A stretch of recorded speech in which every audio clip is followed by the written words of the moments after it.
Ladies and gentlemen, EC3. Trouble, trouble, trouble, trouble, trouble, trouble, trouble, trouble, trouble, trouble.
Hey everybody, Mr. The Fanboy here. This is my long-awaited salute and my thoughts on TNA in 2017. Okay, of course, the last time I talked about TNA this year was my thoughts on the January 5th edition of Impact Wrestling, which was the first edition of Impact Wrestling of 2017, and of course I briefly talked about it in my Why I Hate WWE Long Live TNA CMLL in the Indies video. But after watching four episodes, hold on, what was it? How many episodes of Impact was it? After watching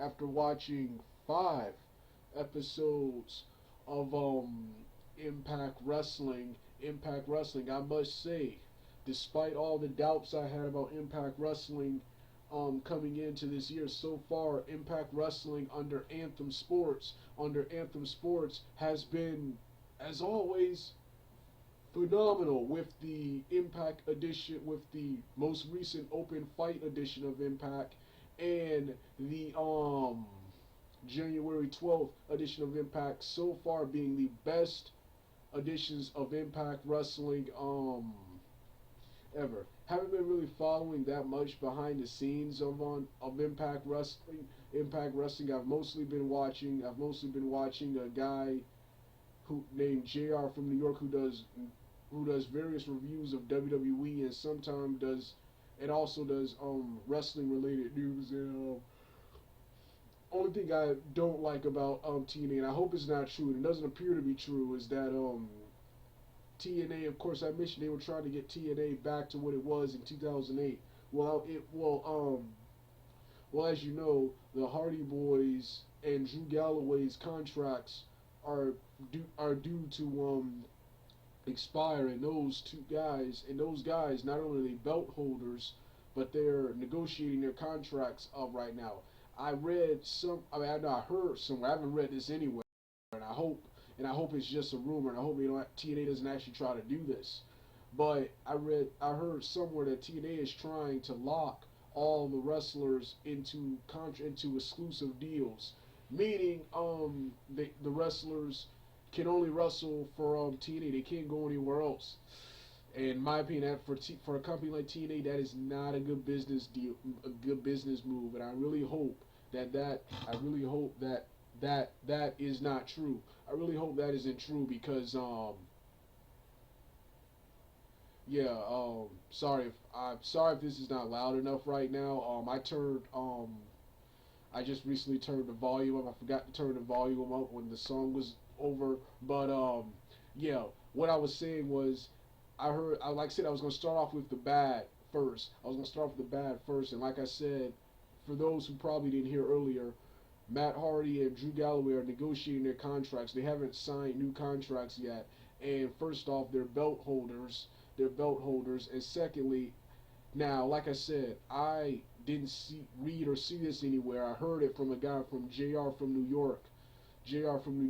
Who said TNA is trying to sign these guys to exclusive deals, meaning that TNA wants them to be exclusive to Impact Wrestling. They don't want them going anywhere else, wrestling anywhere else. And right there, that is a bad business move for TNA because you can't financially compensate these guys. That was one of the cool attractions to TNA was that wrestlers can work for certain independent wrestling promotions and have other projects to make this extra money. But like I said, I haven't seen that anywhere. I haven't seen it anywhere. I heard a guy saying that, but like I said, I hope that isn't true, and I really hope Galloway and the Hardy Boys sign a new deal. According to the report, it says everyone in the company feels they will sign new deals, and they're belt holders right now. So yeah, um, yeah. Like I said, that was the bad, the good, the good. Like I said, Impact Wrestling has just been awesome, and like I said earlier, for those of you who didn't hear, the January 12th edition of Impact Wrestling and this most recent Open Fight Night edition of Impact Wrestling have been so far the best Impact Wrestlings of this year.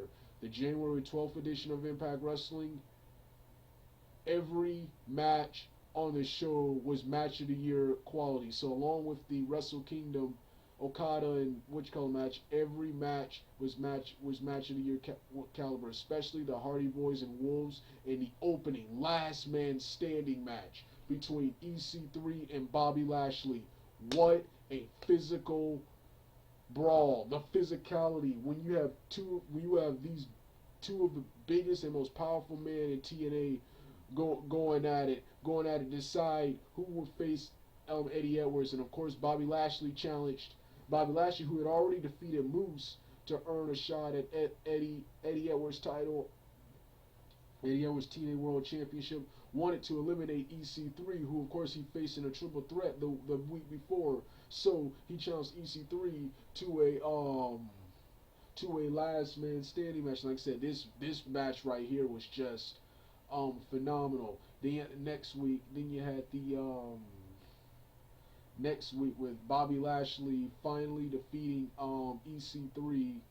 Bobby Lashley finally defeating Eddie Edwards for the TNA Heavyweight Championship in a Iron Man match. Not the best Iron Man match I've seen, but pretty good, and the story back and forth action. Finally happy Bobby Lashley's the champion again. Love him when Bobby Lashley's the champion. Love Eddie Edwards, the cool small underdog champion, but love it when Lashley's the champion because is realistic. He's the top heel, and everyone is an underdog going for him, and that means awesome matches and exciting wrestling throughout. Whenever Bobby Lashley is champion. Like I said, the Hardys ain't really doing nothing other than defending their tag team titles and accepting open challenges. They were most recently in a feud with Decay and the Dead Council, who they finally defeated. They defeated both teams to retain their tag team titles. Trevor Lee recently defeated Zima Ion to win the X Division championship, and on one of the future impacts, I think that Gregory Helms and Trevor Lee will turn on Andrew Everett and kick him out of the group. I don't know if that's has already aired yet or that's about to air. I can't remember. Love the stuff. Love the stuff with Braxton Sutter and Maria and Ali and Cody Rhodes. He's coming back soon as a heel.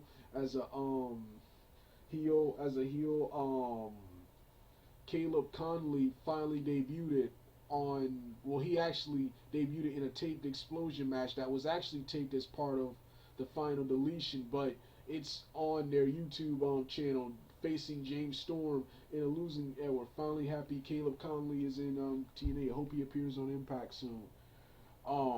Speaking of other stuff, love the new direction, the Rockstar Spud and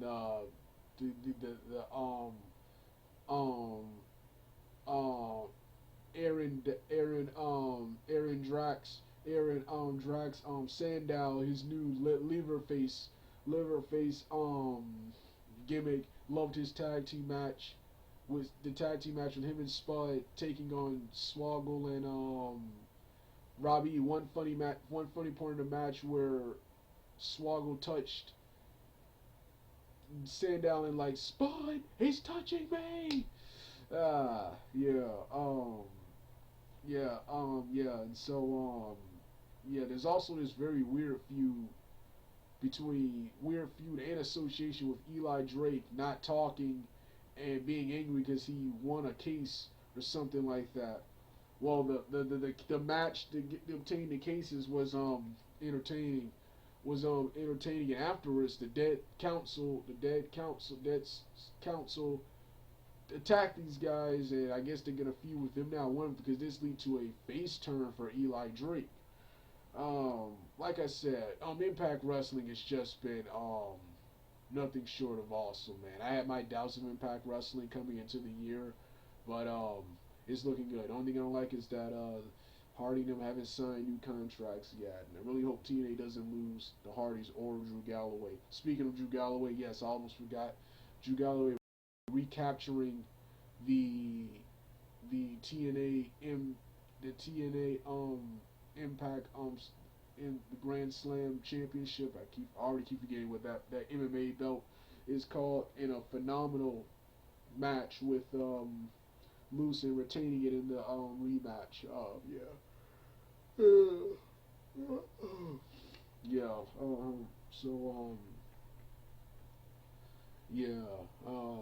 Yeah. Knockouts division, nothing really say there. That is good. So yeah, Impact Wrestling is awesome. Way better than WWE, which that is my next video. Like I said, this was my salute of Impact Wrestling in 2012. I mean 2017. All right. This was my thoughts and salute of Impact Wrestling in 2017. All right. I'm done, people.